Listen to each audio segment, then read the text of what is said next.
তোমরা প্রায়শই পাঠশালার নিয়ম ভঙ্গ করো, তাই না?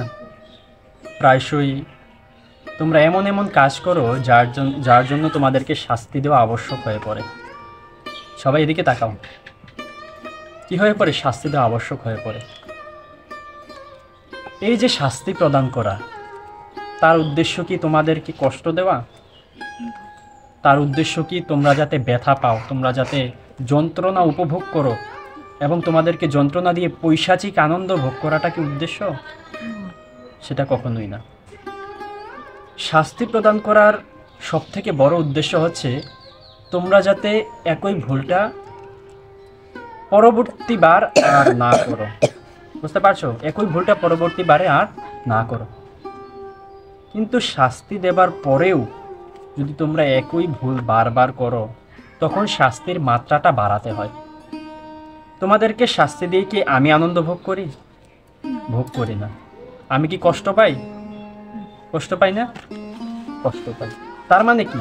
তোমরা নিজেদের ভুলের মাধ্যমে নিজেরা শাস্তি ভোগ করে নিজেরাও কষ্ট পাচ্ছ, আমাকেও তোমাদেরকে দণ্ড দিয়ে, তোমাদেরকে শাস্তি দিয়ে কষ্ট পেতে হচ্ছে। তোমাদেরকে শাস্তি দেওয়ার জন্য তোমরা যে কষ্টটা উপভোগ করো, সেটার জন্য দায়ী কে?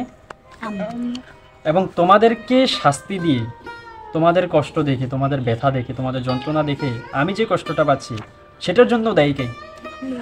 তার মানে কি? তোমরা নিজেদের জন্য নিজেদেরকেও কষ্ট দিচ্ছ, আমাকেও কষ্ট দিচ্ছ। তো এটা কি অন্যায় নাকি ন্যায়? অন্যায়। তোমাদেরকে শাস্তি দিয়ে কি আমি আসলে ভুল করছি না সঠিক করছি? সঠিক। ভুল এজন্য তোমাদেরকে শাস্তি এজন্যই দিচ্ছি যাতে তোমরা ভুলটা বারবার না করো, তোমরা যাতে শুধরে যাও। একটা লোহা দিয়ে কোনো অস্ত্র বানাতে হলে কিংবা কোনো ব্যবহার্য বস্তু বানাতে হলে সেই লোহাটাকে ভালো করে পোড়াতে হয়, তাই না? ভালো করে আঘাত করতে হয়, তাহলেই সেই লোহাটা দিয়ে কিছু বানানো সম্ভব। কিন্তু লোহাটাকে যদি শীতলতা দান করা হয়, লোহাটাকে যদি স্নেহ করা হয়, সেটা দিয়ে কি কোনো কিছু বানানো সম্ভব? কখনো না। স্নেহেরও প্রয়োজন আছে, শাস্তিরও প্রয়োজন আছে। বুঝতে পারছো? এটাই হচ্ছে শাস্তির সবথেকে বড় উদ্দেশ্য। শাস্তির উদ্দেশ্য কষ্ট দেওয়া, শাস্তির উদ্দেশ্য তোমাদেরকে ব্যথা বা যন্ত্রণা দেওয়া না। ঠিক আছে? তোমরা কি পরবর্তীবারে শাস্তি পাওয়ার মতো কাজ করবা? না। পাঠশালার নিয়ম মেনে চলবা, দৈনিক নিয়ম, ধর্মীয় অনুশাসন মেনে চলবা। ঠিক আছে? সবাইকে অসংখ্য ধন্যবাদ।